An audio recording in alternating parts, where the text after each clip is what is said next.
Once again, this is your boy Mac 357. This is the Evening Experience Radio Show, 7-9 on Thursday. Watch the new movie, The Accused, on BET Plus. Let's get it.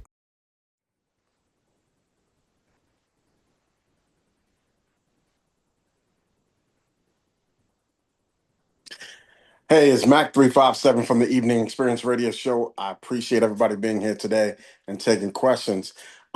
My question is, how much did you want to speak to Big Pharma?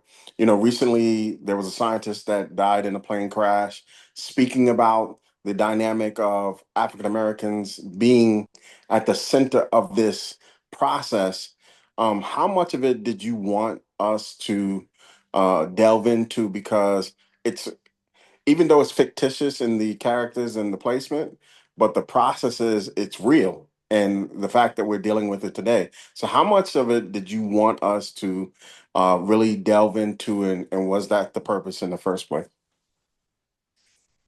I think all of it.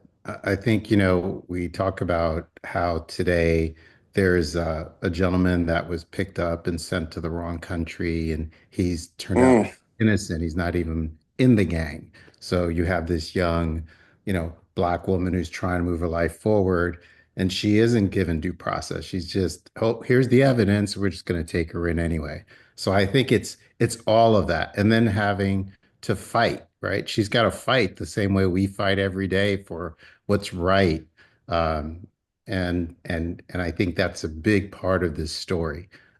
She has to fight. She has to pull a community in. She turns to Felicia, right, and says, "Hey, friend, I know I've gone this way, but I still need you." And her friend is there. Her friend is loyal because that's what they are, right? They grew up together. So you go back to your community, and often you'll see that play out, right, in the real world.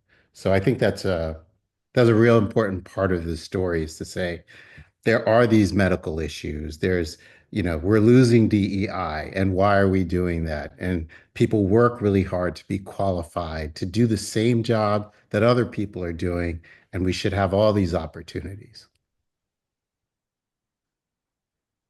wow. I couldn't ask for a better answer. Um, Once again, this is the Evening Experience Radio Show. I appreciate everybody being here today, and thank you for your time. Thank you.